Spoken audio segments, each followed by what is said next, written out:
10, 3, 4.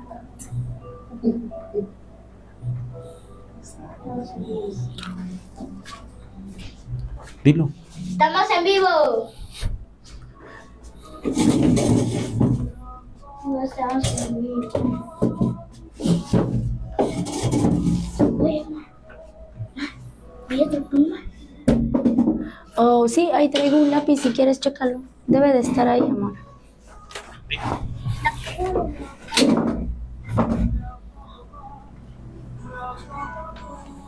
más me puedes explicar por qué no hay pluma? ¿Es tuyo? Ah, bueno, agárralo. Sin problema.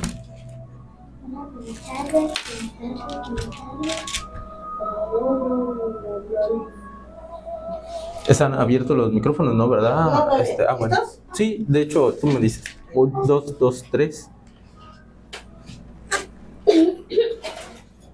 1, 2, 2. Probando. 1, 2, 3, 4, 5. Sí. Bienvenidos. Estamos comenzando en Esperanza para la Familia. Un episodio más aquí en Radio Rescate 106.7 FM. Bienvenida, Monse, ¿cómo estás? Hola, amor, aquí pasándola con esta voz, pero ya va mejorando cada día. Agradecemos a Dios que estemos en este jueves marzo, estamos a 12 de marzo del 2026. Un gusto y un honor saludar a todos los que están escuchando. Este es tu programa Esperanza para la Familia desde el bello y caluroso puerto de Salina Cruz, airoso también porque hoy ya el clima está cambiando, pero damos gracias a Dios que podemos tener una emisión más de este programa, un programa que está con todo el deseo de nuestro corazón de poder brindar esa esperanza a la familia que está siendo tan atacada.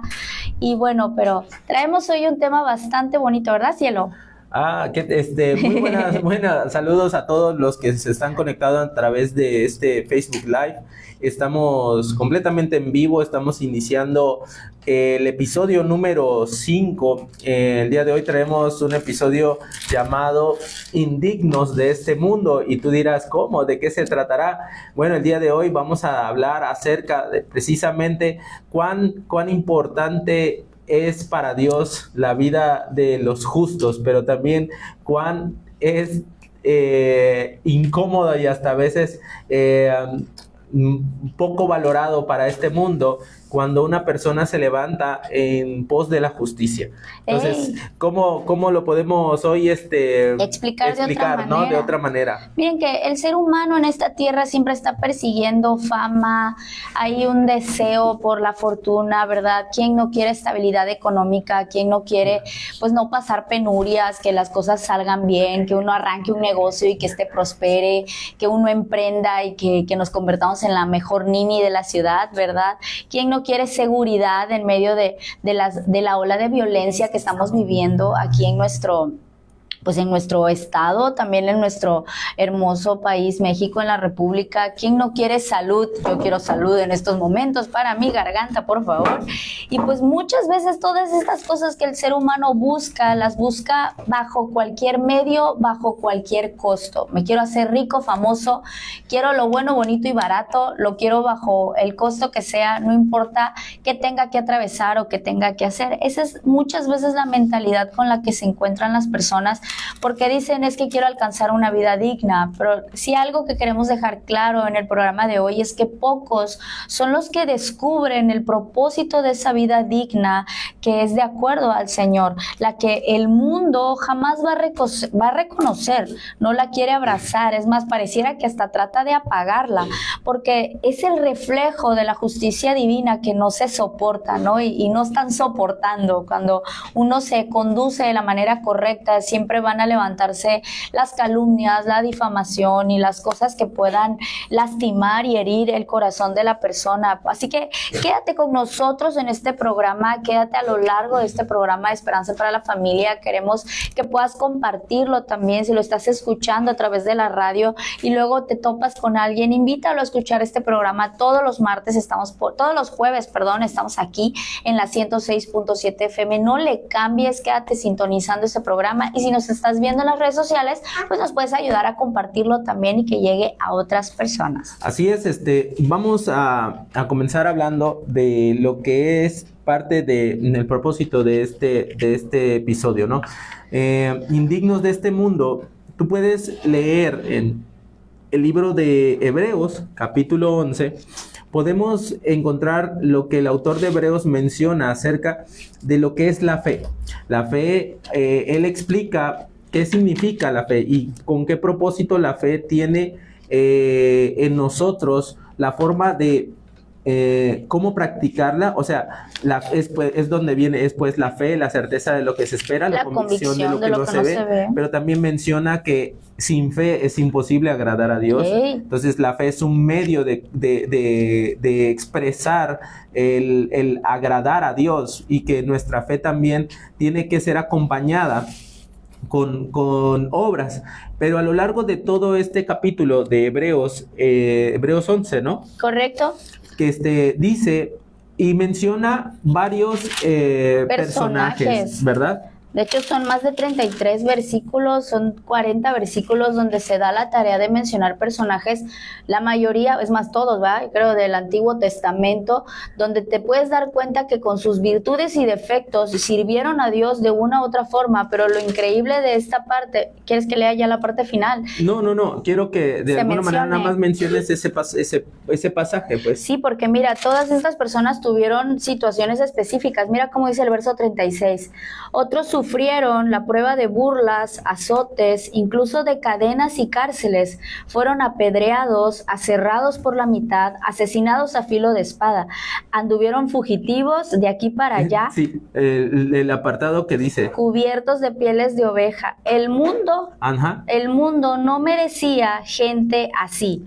Anduvieron sin rumbo por desiertos y montañas, por cuevas y cavernas. Sí, de hecho, la versión que tú puedes tener, a lo mejor la versión Reina Valera, la versión, la traducción al o la Biblia de las Américas. O la Biblia de las Américas menciona que el mundo no era digno de ellos.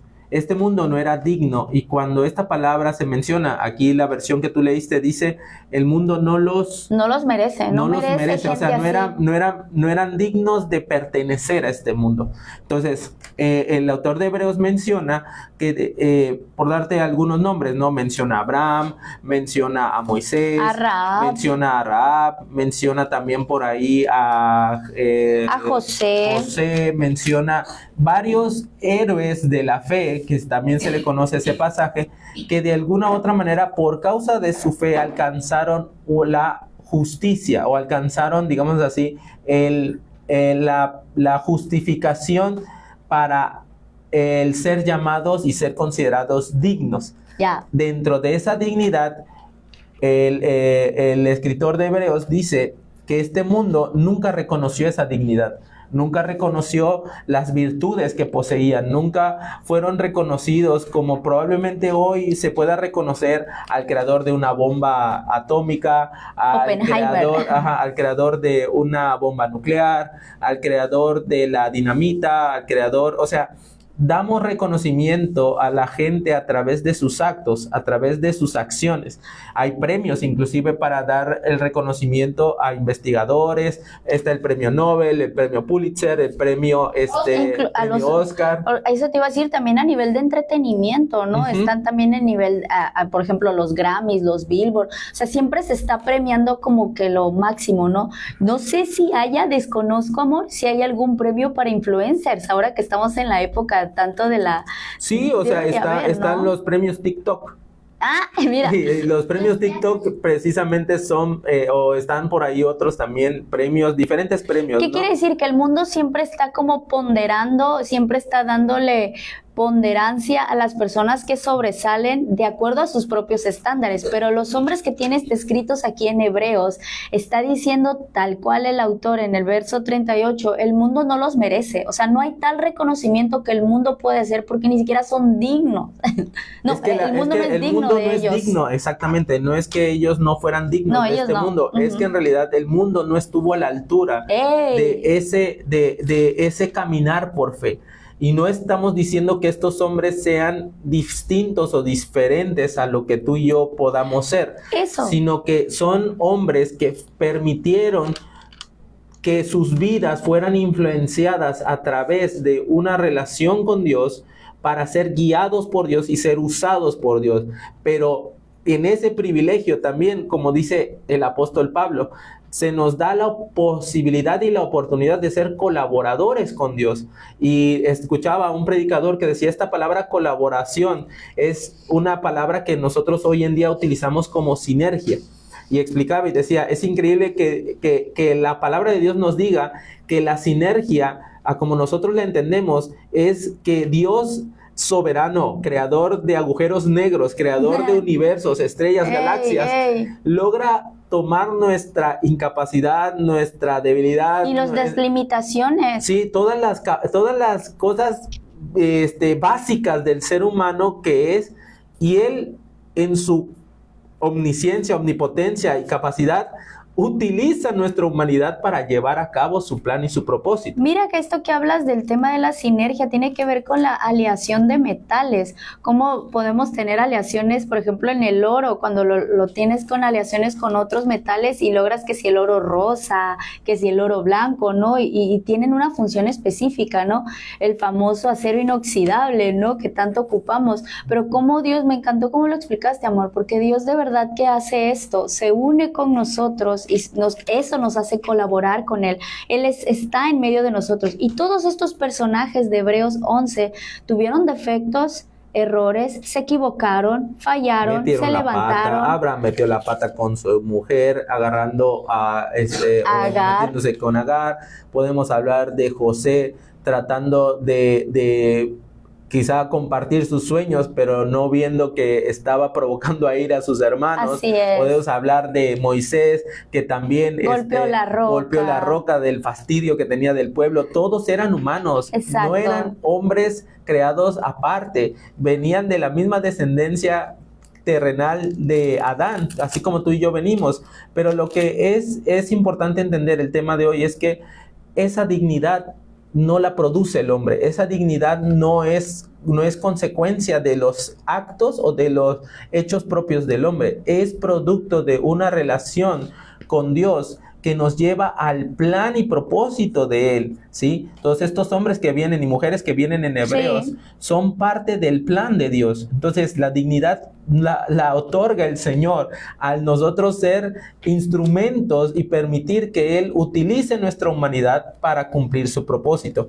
Y dentro de estos hombres que hoy vamos a tratar, dentro del mensaje central de este episodio, es tocar la vida de Juan el Bautista. Para mí, la vida de Juan el Bautista representa... Es que es tu MVP. Para mí es el personaje más infravalorado que se utiliza en todas las prédicas de los valga la redundancia, de los predicadores. Juan el Bautista representa una vida importante porque si hay alguien que Jesús hizo notorio acerca de los hombres, es que Jesús siempre había algo en común que utilizó para dirigirse a hombres y mujeres.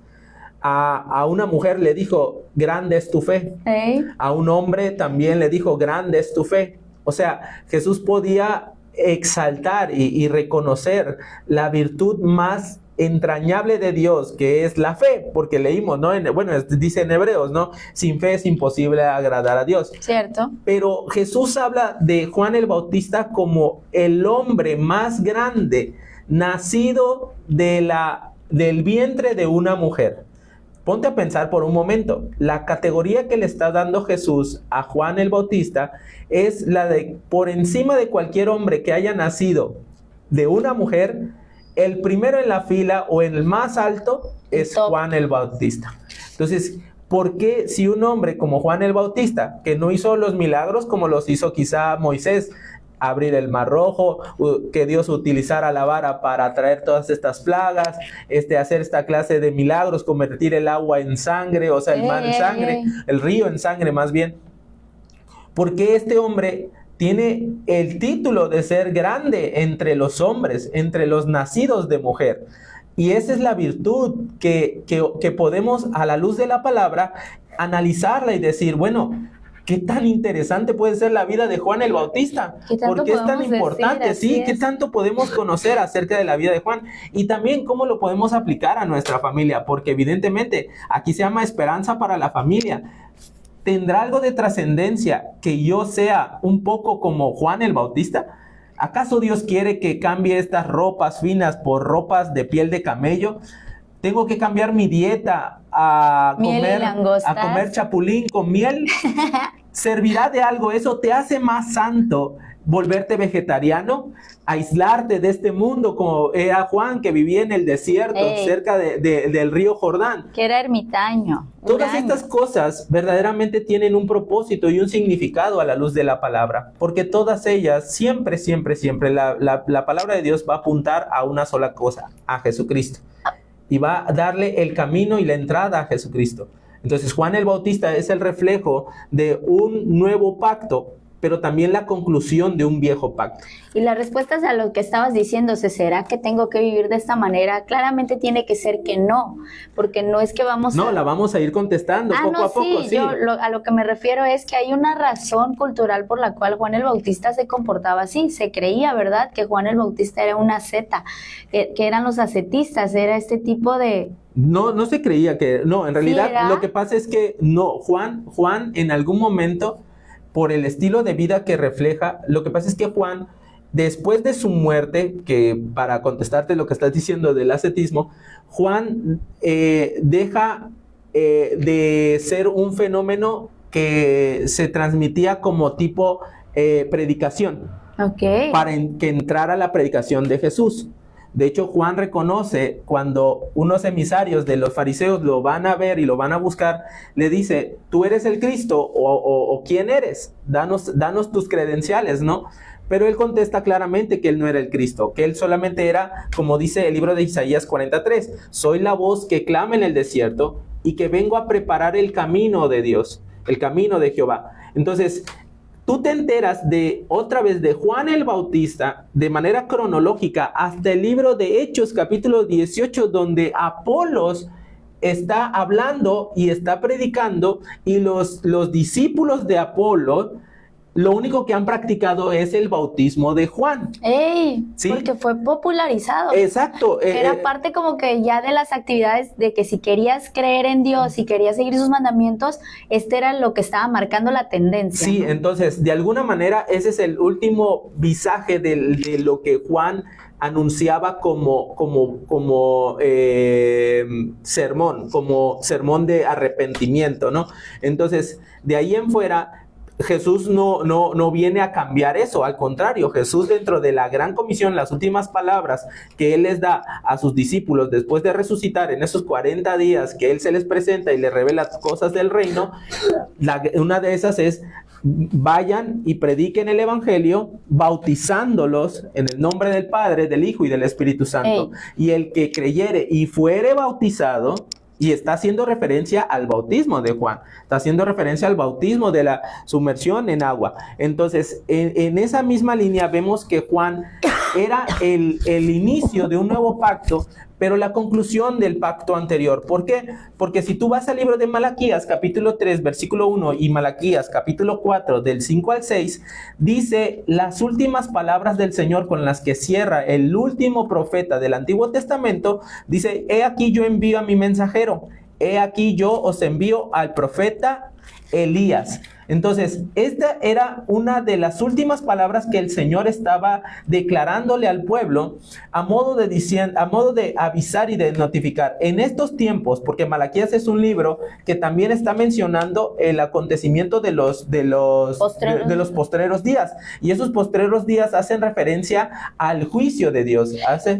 Dime. Pero ¿sabes qué ha pasado? Que hoy en día creemos, cuando leemos Malaquías 4 y dice postreros días, decimos, está hablando del tiempo final y nos vamos como que a Apocalipsis y nos vamos como que al año 2050, ¿no? Así futurizamos esas palabras, pero recuerden que esto fue escrito 400 años antes de la aparición y las historias que abordan a nuestro Señor Jesucristo. Entonces, Malaquías, cuando se refiere a los postreros días, no habla de nuestros días futuros, año 2020, habla de los días futuros en los cuales iba a presentar el Mesías por primera vez. De hecho, miren, para que podamos entenderlo un poquito mejor y podamos tener en claro esta imagen, Juan el Bautista es un niño que va a nacer en una época en la que naturalmente son tiempos en los cuales tanto la condición de sus padres como el entorno en el que nace es un entorno vacío de Dios. ¿A qué me refiero? Que han habido 400 años de en los que silencio. Dios no se ha manifestado. Estas son las últimas palabras, las de Malaquías. Él promete, yo enviaré a un mensajero. Yo enviaré a alguien que dice, yo aquí os envío el profeta Elías. O sea, cualquiera que lea esas profecías de Malaquías entiende que Elías en persona vendrá. Entiende que también ese profeta va conectado o ese profeta está ligado a una profecía en el tiempo de que el Mesías iba a ser enviado, porque la profecía de Isaías 43 está relacionada precisamente a un mensajero, a una voz que clamará en el desierto, que preparará el camino de ese Salvador. Entonces vemos que Dios de alguna manera ya había establecido un tiempo definido y ya había establecido un propósito definido, un hombre que clamará en el desierto, que representará mi voz, pero que también vendrá en este espíritu como lo hizo Elías, con el fin y con el propósito de ¿cuál? ¿Qué hizo el profeta Elías? ¿O qué hacía el profeta Elías? Elías le tocó lidiar con un rey que era Acab, de los reyes que peor se habla de la Biblia. Uno de los, bueno, si no es que el peor, el que está citado como dentro de los malos, era el más malo de los reyes. ¿Qué hizo este rey? Apartar del corazón de Israel a Dios. ¿A través de qué? De la idolatría, a través de la imposición de otras culturas y tradiciones, de otros dioses, permitiendo que se mezclara tanto las religiones de los países, de las naciones cercanas y haciendo tratados con ella, llevando a tal grado que permitía la edificación de templos como de Baal, como el de Astoret y todo eso, y permitía la práctica. Entonces estaban en esta mezcla de ambas religiones, de ambas adoraciones, como lo que está sucediendo en este momento, me refiero en la época que nace Juan el Bautista, donde el marco religioso está afectado por un grupo religioso llamado fariseos, con el propósito de perfeccionar a la gente para la ley, pero su corazón, como va a decir más adelante el Señor, este pueblo de labios me honra, pero su corazón está lejos de mí. Entonces, en ese contexto vemos que Juan nace cumpliéndose estas profecías, el levantar una voz en medio del desierto. Pero lo maravilloso de esto es que nace bajo unas circunstancias extraordinarias. ¿Por qué? Porque Juan el Bautista nace siendo sus padres muy mayores, siendo sus padres, tanto Zacarías, que es el nombre de su padre, y Elizabeth, que es el nombre de su madre, ambos pertenecían al linaje del sacerdote Aarón, ambos venían de la descendencia de Aarón. Y este es un detalle importante. ¿Por qué? Porque al momento de que nace, fíjate lo maravilloso que es. A ver. Dios visita a Zacarías y le hace llegar un mensaje a través de un ángel. Tu mujer nacerá, tu mujer dará a luz, un bebé, a pesar de la edad avanzada en la que ambos están. Y él recibe ese mensaje y dentro de esas palabras que el ángel le dice, le da la afirmación de que yo he escuchado tus oraciones, yo he escuchado tus ruegos. Lo que nos hace ver que Dios no está ajeno a este clamor que ellos tenían, y ya eran ancianos cuando recibieron la visita de este ángel, o sea que toda su vida habían estado esperando. Imagínate que se casaron jóvenes. Yo no sé si esperando, pero no perdieron la esperanza. Y anhelaban, ¿no? O sea, al final de cuentas no perdió la esperanza. Creo que Porque siguieron sirviendo, siguieron ahí. Sí, de hecho la Biblia dice que eran hombres, o sea, era un matrimonio piadoso. Esto significa que eran reconocidos delante de la gente como un matrimonio Buen testimonio. con buen testimonio, exactamente. Entonces, el problema es que son de edad avanzada. Mira, a ti nos han dicho, si tú a partir de los 35 años te embarazas, eso es un embarazo de alto riesgo. Vamos a suponer que esta mujer tiene 70 años, 75. Riesguísimo. ¿Sabes qué le diría un doctor hoy en día? ¿Qué le diría? Le diría, con todo el respeto que usted se merece, pero dadas las circunstancias, dada su edad, dado su estado físico, yo le recomendaría desvivir a esa criatura. Porque probablemente o nazca ella o nazca él, el bebé, o viva usted. Pero los dos va a ser muy difícil. Claro. Ese es el contexto en el cual quiero que entiendas que esta mujer y estos ancianos están en esa dicha de poder disfrutar por primera vez ser padres, pero también hay un riesgo muy grande, extraordinario. Sin embargo, cuando tú entiendes que Dios es el que tiene el control, Él va a obrar por encima de las circunstancias físicas. Probablemente, sí, ella sintió los dolores, sintió todos estos efectos que se sienten por estar embarazada, del ¿verdad? Primer trimestre. Claro. Y para ella era la primera vez. Y seguramente en sus oraciones estaba, Señor, ayúdame, mira, mi cuerpo envejece, pero dame la fuerza para poder ver y dar a luz a este hijo. De hecho, Lucas, el que relata esa parte de la historia, él menciona en uno de los versos que los primeros 6 meses, Elizabeth se mantuvo recluida. O sea que ella guardó ese periodo como de reposo, también en su asombro, durante esos primeros 6 meses de embarazo, cuando ya se quite ese tiempo quizás de reposo o de estar recluida, que es la historia que nos cuentan cuando María, la madre de nuestro Señor Jesucristo, le visita por primera vez. Sí, al estar recluida, pues ella evidentemente pues va a cuidar de ese bebé, exacto, ¿no? O sea, al estar recluida, viene la etapa en la que da a luz. Pero lo importante de esto es lo siguiente. Recuerda que te mencioné que este hombre, sus padres pertenecen al linaje del sacerdocio y era parte de la tradición que el sacerdote pudiera tener descendencia para que así los hijos de los sacerdotes continuaran con este ministerio sacerdotal. Correcto. Entonces, aquí hay algo importante porque se espera que este niño que acaba de nacer, Juan, continúe con el sacerdocio de su padre, continúe dentro de la tradición del orden sacerdotal cuando le toque ministrar cada temporada, cada tiempo, como está definido en la ley de Moisés. Pero mira lo que dice el versículo 80. El versículo 80 dice, y el niño crecía y se fortalecía en espíritu, en lugares desiertos hasta el día de su manifestación.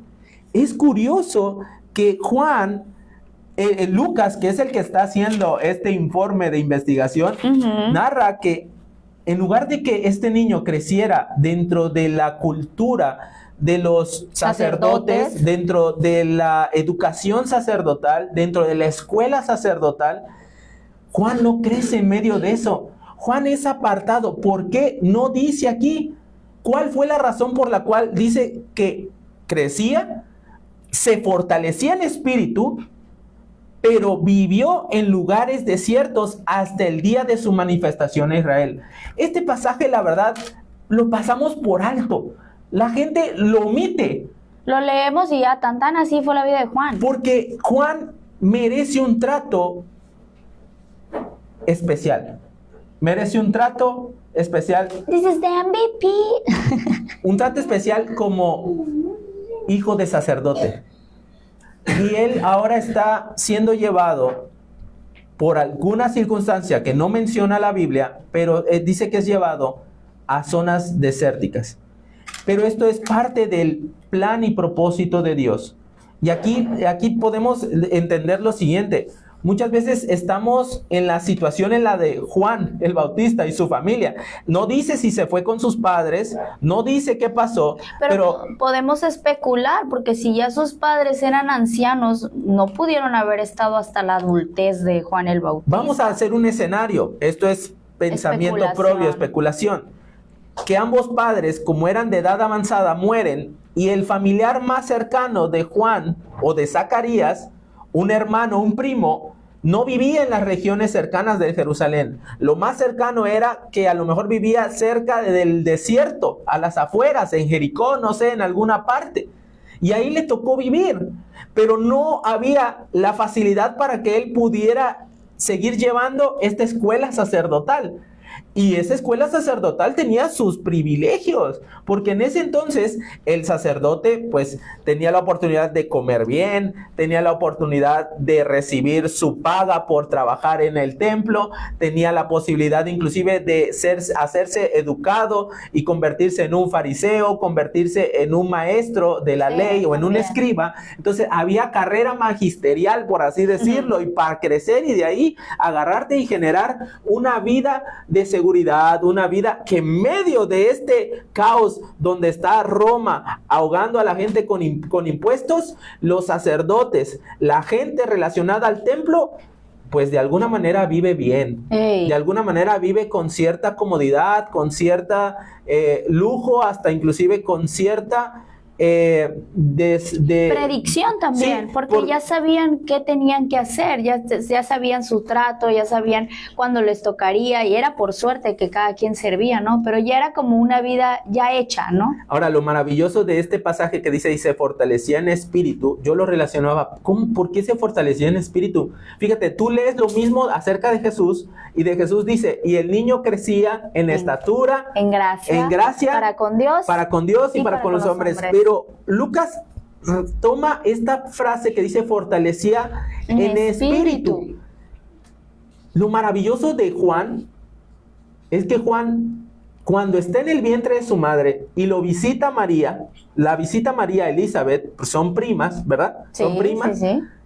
Dice que la madre sintió, o sea, Elizabeth sintió cómo el Espíritu de Dios llenaba la vida de ese bebé. Y decía un predicador, este hombre fue nacido del Espíritu antes de nacer físicamente, antes de venir a dar a luz físicamente. Entonces, tiene sentido que el crecimiento de espíritu está relacionado porque fue un hombre que desde el vientre, nunca hubo un hombre que se haya citado en la Biblia, que haya sido manifestado el espíritu en el vientre de la madre de alguien. Inclusive vemos que nuestro Señor Jesús, la manifestación del Espíritu es después del bautismo. Dice que descendió el Espíritu en forma de paloma. Pero esta característica en la humanidad de Juan, hablo de su humanidad, es una criatura que está formada en el vientre y que es llena del Espíritu en ese momento.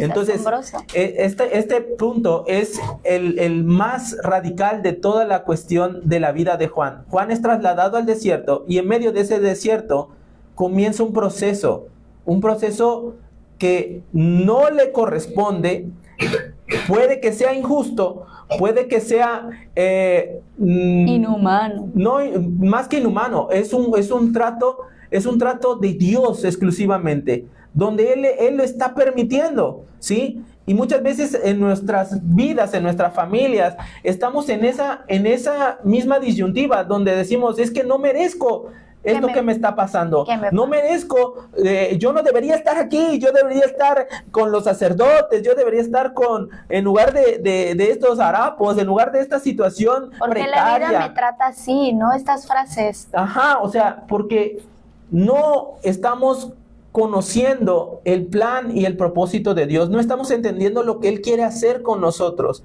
Él nos está llevando, o lo lleva Dios a Juan a vivir en esta austeridad para no mezclar su carácter, porque posteriormente ese carácter va a crecer y va a desarrollarse con toda esta corrupción que hay detrás de todo el sistema sacerdotal. Entonces, ves a un Juan creciendo en espíritu porque Dios lo lleva al desierto, y la figura del desierto para el judío siempre ha sido el lugar donde Dios te habla, el lugar donde Dios manifestó sus mandamientos. Fue en el desierto cuando Dios los llevó de Egipto para ir a la tierra prometida. Ahí les habló, ahí les dio instrucciones. En el desierto Dios habló a Elías. En el desierto Dios lo llama del desierto para ir a confrontar a Jezabel. Entonces el desierto es un proceso en el cual la relación con Dios madura y crece. ¿Hasta qué punto? Donde dice, hasta que se manifestó al pueblo de Israel. Y antes de que pases al siguiente punto, en esta parte sí me gustaría agregar algo. Todos los tratos de Dios, todas las maneras en que Dios va a lidiar con nuestro carácter, va a ser de manera totalmente diferente. No podemos hacer que la experiencia del hermano, de la hermana, del creyente, de por aquí o de por allá, sea una experiencia estándar para todos. Pero como a él le pasó, entonces a nosotros también nos tiene que pasar así. Así es como Dios va a lidiar con el orgullo, con el carácter, etcétera, o por aquí o por allá. Porque mira, algo que pasó en la historia de la iglesia es que cuando la iglesia primitiva sufrió los ataques y las persecuciones, y una vez pasado el tiempo de la persecución y fue aceptada la religión como tal, cesaron las persecuciones, ya no había más tortura para los cristianos. ¿Sabes qué pasó, amor? Que la gente que se convertía al cristianismo decía, bueno, ¿y ahora cómo alcanzaré la santidad? Necesito pasar la persecución también, necesito vivir la persecución. Y como ya nadie los perseguía, ellos mismos se autoflagelaban, y entonces comenzaron a tener estas prácticas de yo voy a hacer sufrir mi cuerpo para compararme a lo que los mártires hicieron, porque así es como Dios trata el corazón. Ese es un error que no podemos volver a cometer, porque los tratos de Dios van a ser diferentes para cada persona. Hoy estamos estudiando el caso específico de Juan el Bautista, pero Dios en tu vida y en mi vida va a utilizar circunstancias diferentes para lidiar con el orgullo, el carácter. Hay familias que van a tener trato diferente a otras en escasez o en el privilegio, en la prosperidad o en la austeridad, porque Dios va a hacer en su soberanía y en su providencia un plan diferente para cada persona. Pero lo que sí se va a cumplir es el principio de Dios, lo que Dios quiere producir, el fruto que quiere producir en la vida de las personas.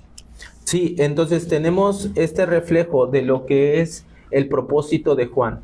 Juan nace de un matrimonio que era considerado un buen matrimonio, una buena reputación tenía, pero también nace con un propósito, y este propósito se le revela primeramente a Zacarías, porque en Lucas capítulo 1, Lucas anota y registra la profecía de Zacarías, donde menciona que el Espíritu Santo llenó la vida de Zacarías, su padre, ¿verdad? Y él profetiza dentro de todo lo que él menciona. Él da la introducción, la antesala, es el Espíritu de Dios hablando, pero usando la boca de Zacarías, donde habla acerca de Dios ha enviado un Salvador de la casa de David, es salvación para nuestros enemigos y todo eso.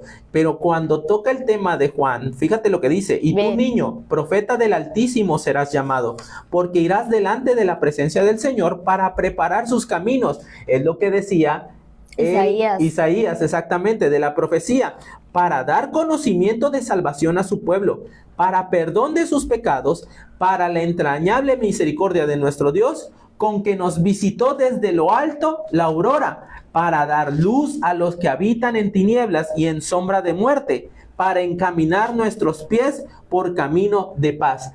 Todo esto está reflejándose de lo que Dios le da a Zacarías para decir: este es el camino que vas a instruir a este niño, esta es la vía, esta es la causa. Nosotros como padres debemos de entender el propósito de nuestros hijos, debemos de encauzar el propósito de nuestros hijos siempre hacia Dios. Es la virtud más segura, cuando digo la virtud, es el camino más seguro y más loable. Sí, y el que garantiza la prosperidad en cuanto a una vida plena, en cuanto a una vida de satisfacción. No en las cuestiones materiales, hablo de una vida completamente plena de sentir satisfacción por vivir. Entonces, este conocimiento que Zacarías tiene va a ser una tarea dura porque no le quedan muchos años de vida, ¿verdad? Probablemente no va a ver a su hijo casarse, probablemente no va a conocer a sus nietos, probablemente no tendrá esta vida que otros padres sí la pudieran haber disfrutado. Correcto. Pero nada de esto está impidiendo el plan de Dios para sus vidas y nada de esto está haciendo que el propósito de Dios continúe. ¿En qué línea es? Que ahora viene la manifestación de Juan, que ahora viene el cumplimiento de esa profecía. Entonces, ¿qué otras características tiene Juan el Bautista? Cuando el ángel habla a Zacarías, le dice, este niño tendrá un voto nazario. Este niño no beberá vino, este niño no beberá ni sidra ni vino y será lleno del Espíritu Santo aún desde el vientre de su madre. Había una exclusividad en la vida había de un proceso de austeridad en cuanto a las cosas terrenales y a las cosas físicas de este mundo. Sí, o sea, este voto nazario no era un voto más que consagratorio, era una manera de marca de señal, era una evidencia de decir, este hijo nacido va a ser un instrumento que se va a consagrar para el uso de Dios. Eso. Entonces, estas características resaltan todavía más, porque no es algo que Juan haya decidido por su propia voluntad.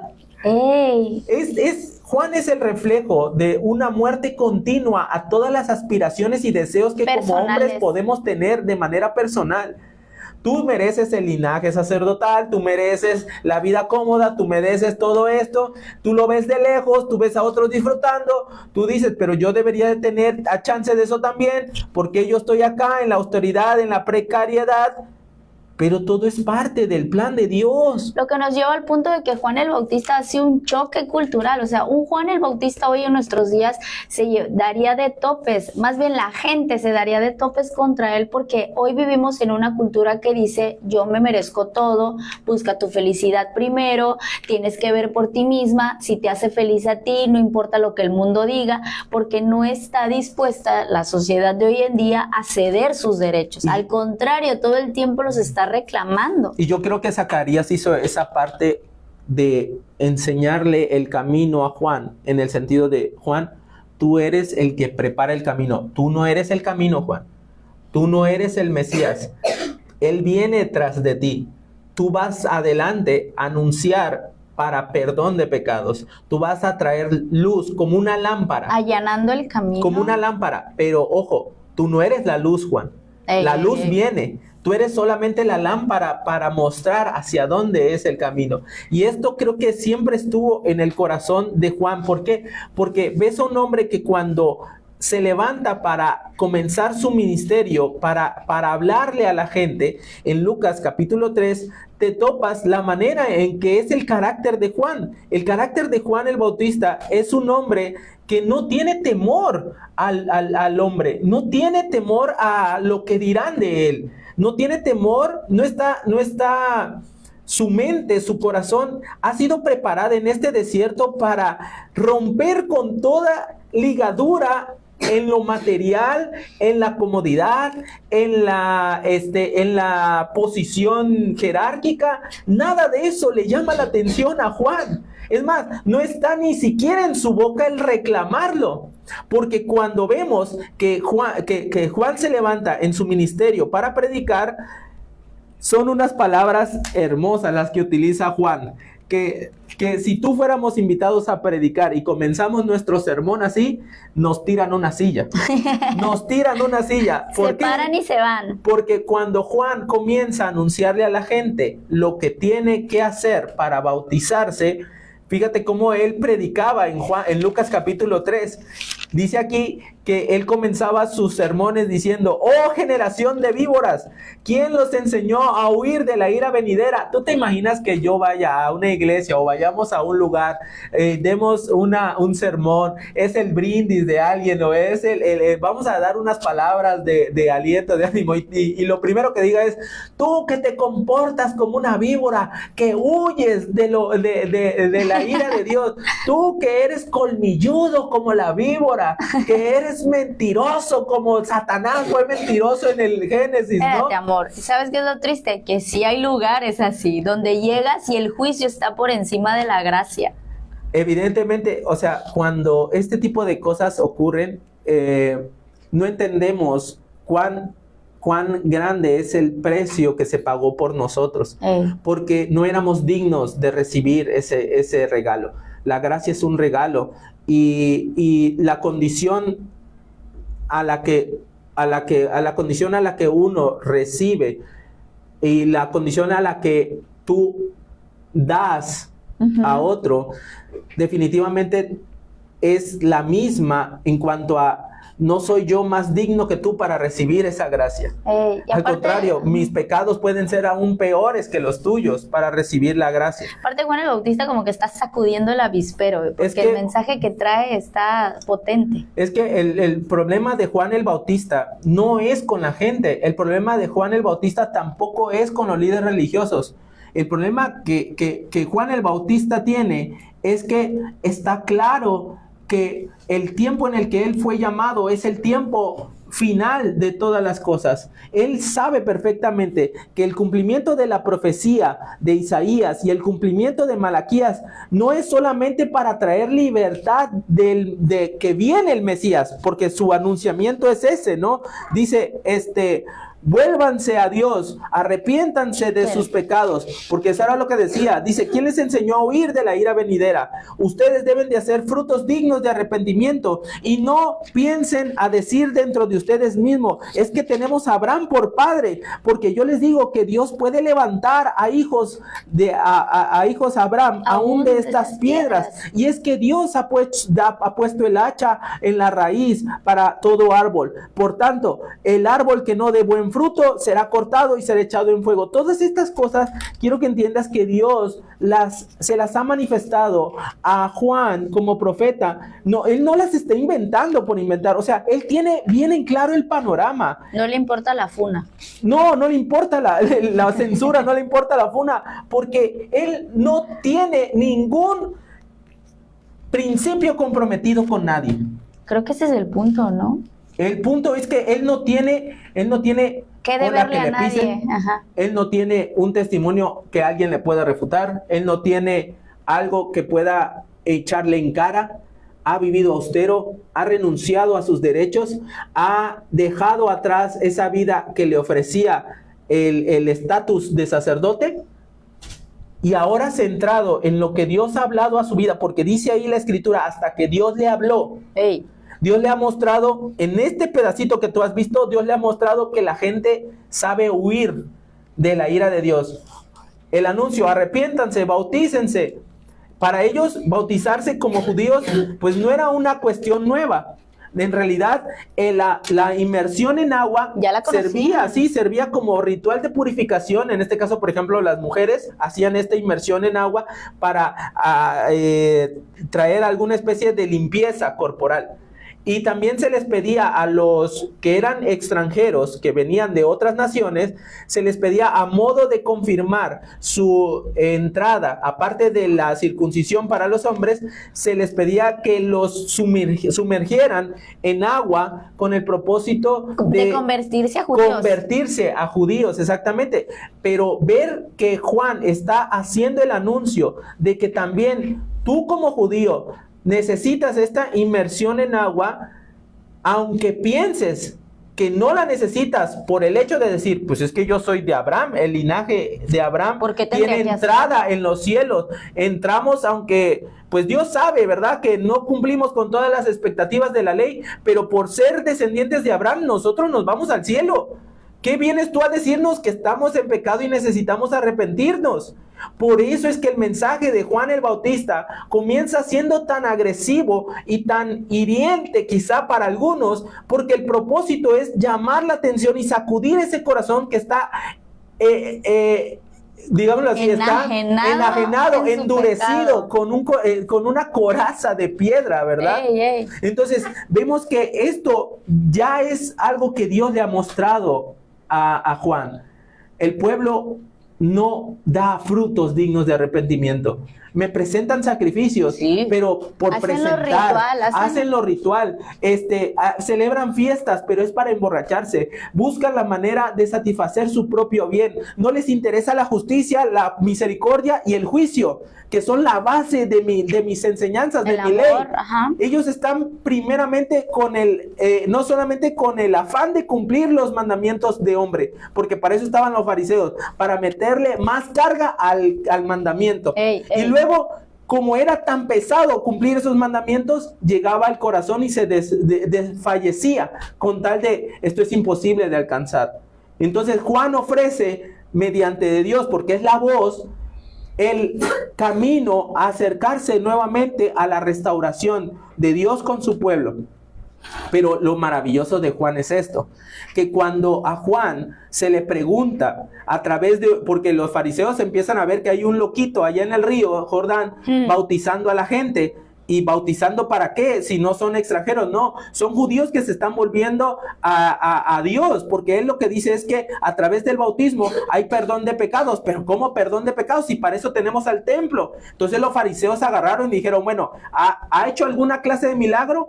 ¿Hay algún registro de algo? ¿Ha sanado a alguien? Porque en una de esas puede que sea el Mesías, y a lo mejor el Mesías ya llegó, porque está ligado a la voz que clama en el desierto, prepara el camino de Jehová. Como que estaban tratando de unir los puntos. Exactamente. Entonces, ¿qué hicieron?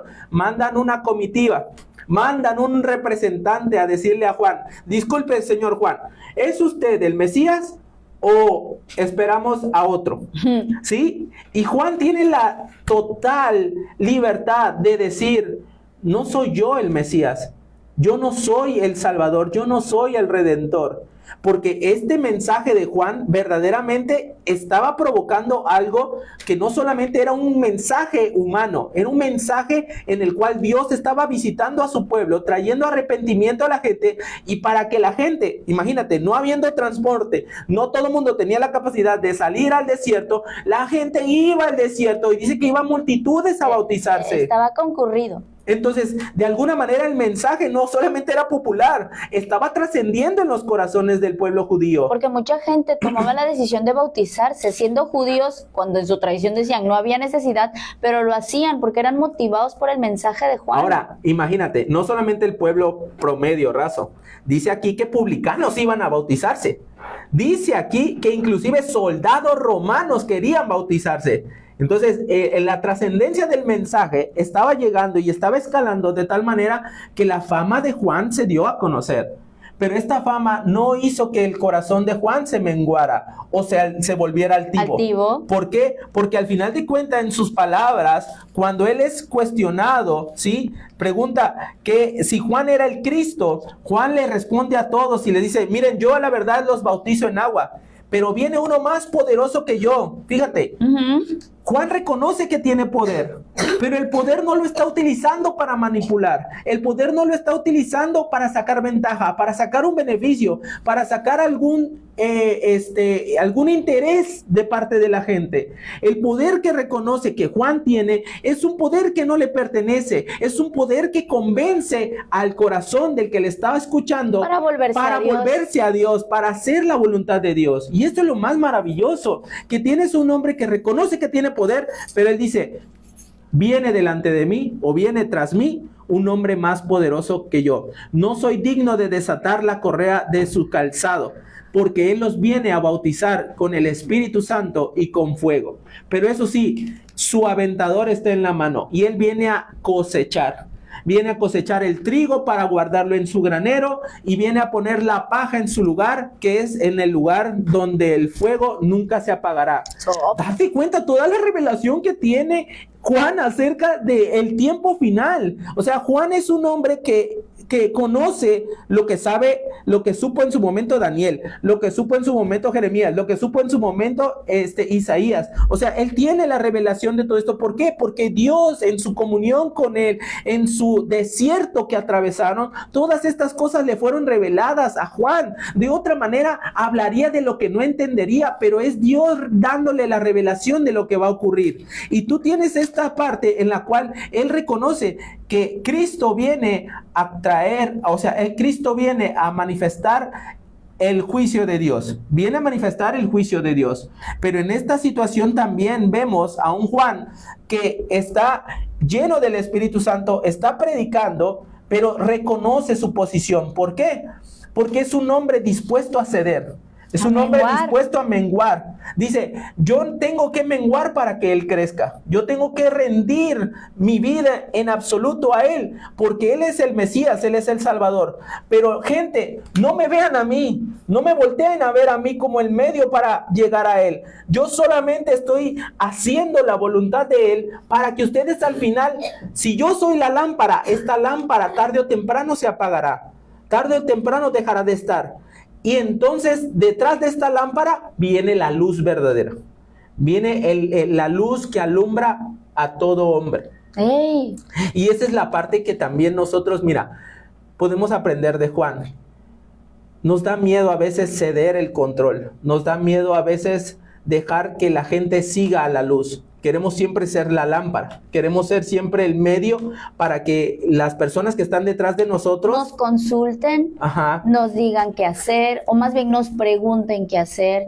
Queremos ser como el punto de referencia, queremos ser el ejemplo, queremos ser la persona que va por delante, que tiene los reflectores puestos y que no me puedo equivocar, porque si yo fallo caen todos. Un padre de familia que no le gusta ceder el control, que no le gusta confiar a sus hijos las cosas. Un padre que quiere tener el control del negocio, el control del trabajo, el control de las cosas, y tiene miedo porque a lo mejor no lo van a hacer como él lo haría, no lo van a hacer como él quisiera que lo hicieran, y no admite errores en medio de esta situación, pero caemos en esta situación, en este comportamiento donde tampoco hacemos que crezcan los demás. Como dice Juan, yo menguaré, yo voy a menguar para que Él crezca.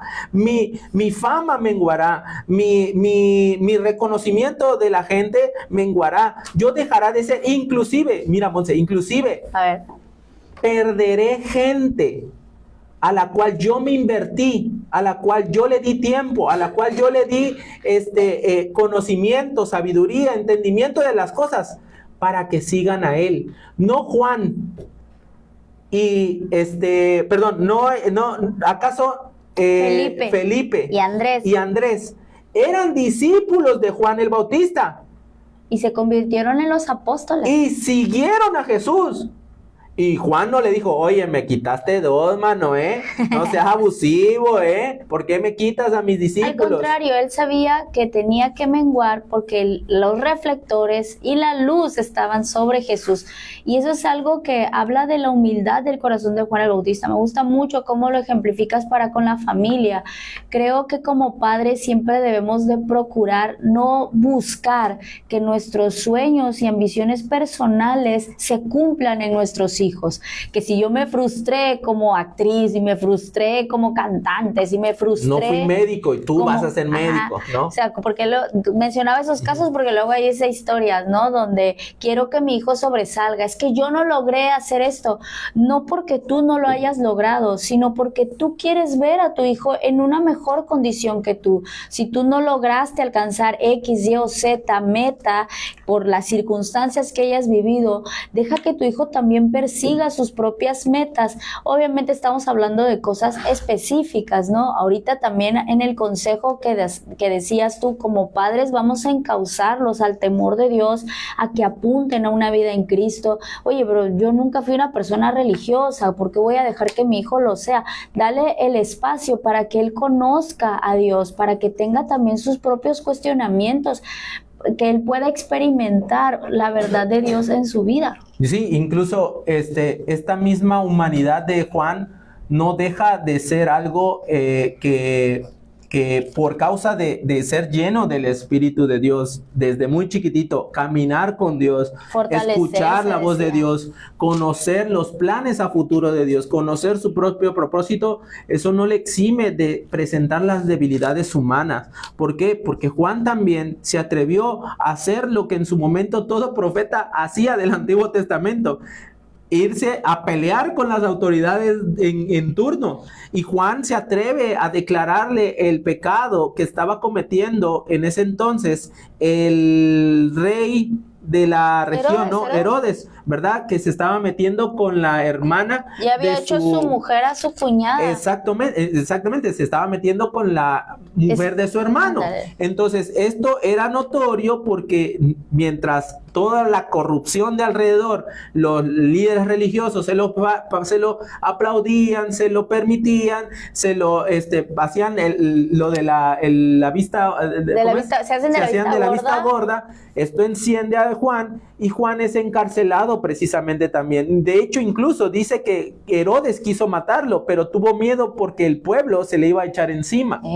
Y vemos que en medio de ese encarcelamiento hay un periodo, hay un momento de duda de Juan. Hay un momento en el cual lo que él ha sido partícipe de todos estos años tiene una crisis de fe. Tiene su crisis de fe. Y en Mateo 11, del 2 al 3, se menciona precisamente que Juan envía a sus discípulos a preguntarle a Jesús: ¿eres tú aquel que había de venir o esperamos a otro? Oye, ¿Sí? pero si tú fuiste el que en medio del bautizo del río Jordán dijiste, aquí el Cordero de Dios que quita el pecado del mundo. Exacto, tú tienes la revelación de Él es el Cordero de Dios. Esta revelación no solamente hace referencia a Éxodo 12, que es que es la celebración de la Pascua, cuando se sacrificó un cordero, pero también hace referencia a Isaías 53, que es la del siervo sufriente, porque dice, he aquí el Cordero de Dios que quita el pecado del mundo para perdón de la humanidad, pecados, de la salvación de la humanidad. En una ocasión, cuando estaba Juan el Bautista, Jesús bautizando, y le dicen a Juan el Bautista, oye, aquí los discípulos de Jesús están bautizando más gente que tú. Él mismo dice, yo tengo que menguar para que él crezca, y hace la referencia de que el novio,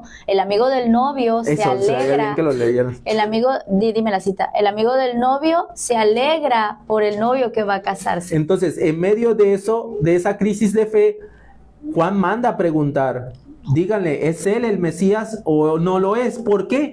Porque los rumores que están llegando a Juan es que en lugar de que haya un levantamiento como tal del Mesías para que se cumpla lo que él tiene por convicción, Dios ya puso un hacha a la raíz. Dios ya viene a traer juicio, ¿sí? Pero en esta figura no coincide con lo que está pasando alrededor de Jesús, que Jesús está sanando, está comiendo con pecadores, le está hablando de la gracia, está el pueblo lo conoce porque está haciendo señales, está haciendo milagros, pero no hay un ejército detrás. No hay nada que diga, ¿acaso ya le declaró la guerra ya le declaró la guerra a Roma? ¿Ya hay un movimiento? ¿Hay algo que se esté haciendo? No. Él va de región en región, sanando gente, liberando a los cautivos. Pareciera que para Juan el Bautista dice, oye, este ministerio está muy pasivo, yo buscaba algo más activo, más agresivo, más acá. Exacto, entonces este choque teológico que tiene Juan con lo que él ha visto y él ha experimentado, no tiene nada que ver con el reflejo del ministerio de Jesús. Pero lo que pasa es que Juan no está entendiendo que el reino de Dios ha llegado y antes de que se extienda el juicio, Dios dice que primero la misericordia. Ese es el reflejo del reino, que él está puesto en esta situación no solamente para menguar, sino que el propósito de Juan el Bautista ha concluido. El propósito de Juan se ha logrado y se ha cumplido, digámoslo así, cabalmente, letra por letra. Y en este sentido, Juan entiende que en medio de su crisis, la respuesta que él va a recibir es, pues tengo que saber si me equivoqué o no, si todo lo que he visto, todo lo que he vivido es parte de lo que es de Dios o no es de Dios. ¿Qué cosa hago, no? ¿Qué hago aquí? No debería estar en la cárcel. O sea, debería estar haciendo otras cosas al lado del Mesías, haciendo algo, sirviéndole al Mesías, al Rey. Pero su propósito está por concluir, está por terminar. Y bien logrado. Y bien logrado, exactamente. Digno de ser llamado un representante del reino. Y no solamente eso, ¿verdad? ¿Por qué? Porque evidentemente que que Herodes, que es el que lo quiere matar, va a encontrar la manera de matarlo.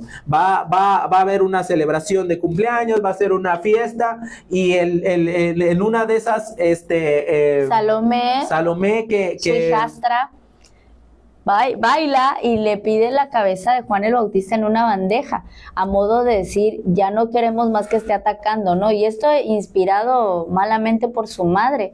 Con un complot con respecto a la mujer que era la señalada, exacto, ¿no? Entonces piden la cabeza de Juan el Bautista, y la cabeza de Juan el Bautista es entregada en una bandeja de plata, acabando con su vida. Un hombre que dedicó su vida a apartarse a Dios, un hombre que dedicó su vida a transmitir el mensaje de Dios, que dedicó su vida a que el pueblo volviera a Dios.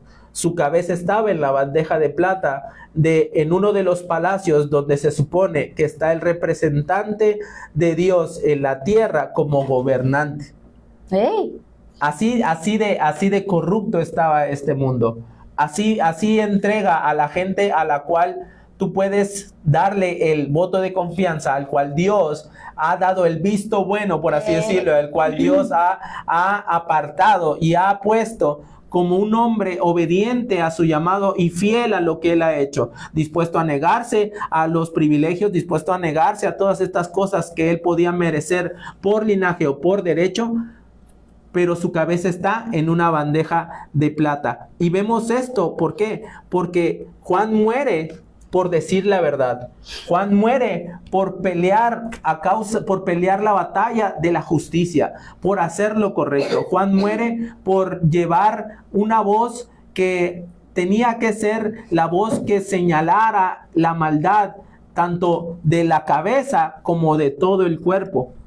Porque él dentro de la convicción de Juan es, él me ha puesto aquí para que muestre el camino. Y si el camino está torcido, Dios lo enderezará.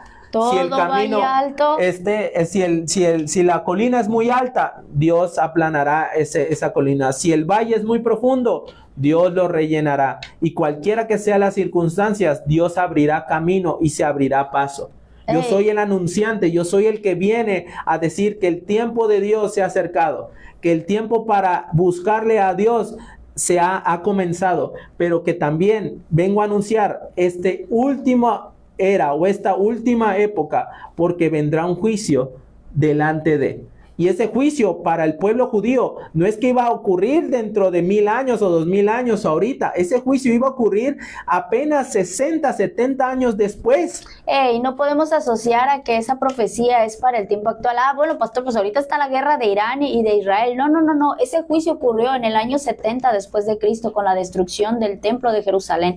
Realmente esos tiempos postreros de los cuales estaba hablando el profeta Malaquías y el profeta Daniel, y lo que estaba sucediendo, incluso lo que fue escrito en Mateo 24, aconteció realmente, y la nación de Israel fue juzgada por esa primera venida del Señor, que trajo salvación a un remanente y que también produjo salvación ahora a nosotros los creyentes del siglo XXI, que podemos creer en el Señor Jesucristo, pero trajo juicio también a la vida de todo un pueblo que se negó a creer en la promesa y en la providencia de Dios para la salvación.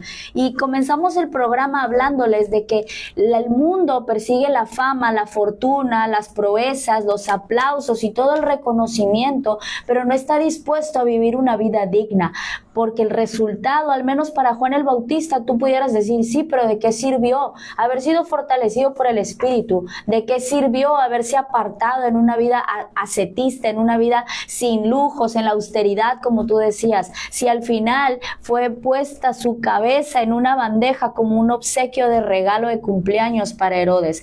Pero ese hombre, Juan el Bautista, es el único al cual nuestro Señor Jesucristo lo menciona como el hombre más grande que nunca ha nacido, ¿no? Del vientre de una mujer. Sí, porque imagínate, Juan está en la cárcel a punto de ser decapitado, y la respuesta que recibe de Jesús es esta, ¿no? Cuando él envía a esa comisión para preguntar, y dice, fíjate lo que dice, dice la palabra, ay, perdón, se me movió tantito, aquí dice, los discípulos de Juan le dieron las nuevas de todas estas cosas, Y llamó a Juan, a 2 de sus discípulos, y le envió a Jesús para preguntarle: ¿eres tú el que había de venir o esperamos a otro? Cuando pues los hombres vinieron a él, a Jesús, dijeron: Juan el Bautista nos ha enviado a ti a preguntarte: ¿eres tú el que había de venir o esperaremos a otro? En esa misma hora dice que sanó a muchos enfermos de enfermedades y de plagas y de espíritus malos, y a muchos ciegos les dio vista. Y respondiendo Jesús les dijo: id, hagan saber a Juan lo que ustedes han visto y oído. Los ciegos ven, los cojos andan, los leprosos son limpiados y los sordos oyen. Los muertos son resucitados y a los pobres es anunciado el evangelio. Y bienaventurado es aquel que no haya tropiezo en mí. Fíjate todo lo que Jesús le está citando a Juan. ¿Qué le está citando? Isaías. La profecía. La misma profecía relacionada con lo que él recibió en su llamado. Desde Zacarías se lo hizo ver hasta el ángel a Zacarías, el padre a Juan, le recuerda el propósito a lo que te he llamado. Mira, Juan, esto es lo que se está cumpliendo. Esto es lo que se está cumpliendo. Los ciegos ven, Isaías 61. Los cojos caminan, Isaías 35. Los sordos oyen, Isaías 35. Los muertos viven, Isaías 26. Los pobres escuchan las buenas nuevas, Isaías 61. Tu vida ha sido cumplida. Tu vida ha sido... Tu propósito ha sido cumplido, perdón. Y dice, pero cuando se fueron los mensajeros de Juan, comenzó a decir de Juan a la gente: ¿qué fuiste a ver al desierto? ¿Una caña sacudida por el viento? ¿Más qué saliste a ver? ¿A un hombre cubierto de vestiduras delicadas? No, los que tienen vestiduras delicadas y preciosas están en los palacios o están con los reyes. ¿Pero qué fuiste a ver? ¿Un profeta? Pregunta. Sí, yo les digo, más que un profeta. Este es de quien está escrito: he aquí envío mi mensajero delante de tu faz, el cual prepara el camino delante de ti. ¿Te das cuenta que al justo, al que acaba con la cabeza cortada por hacer lo correcto, el mundo no lo reconoció? Los reyes no lo reconocieron, las autoridades no lo reconocieron, la gente religiosa no lo reconoció. El único que lo va a reconocer es el Hijo de Dios. Él es Jesucristo. Y ese es el galardón que tenemos que perseguir. Dice, todo el pueblo, perdón, aquí está, dijo,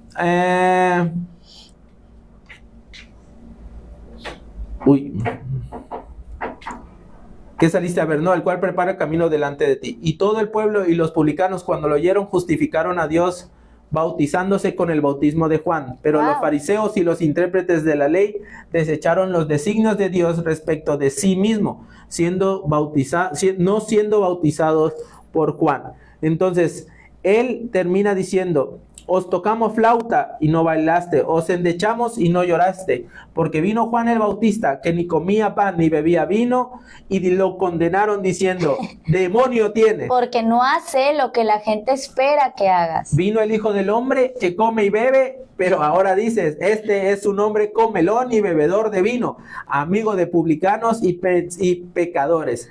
Pero la sabiduría justifica.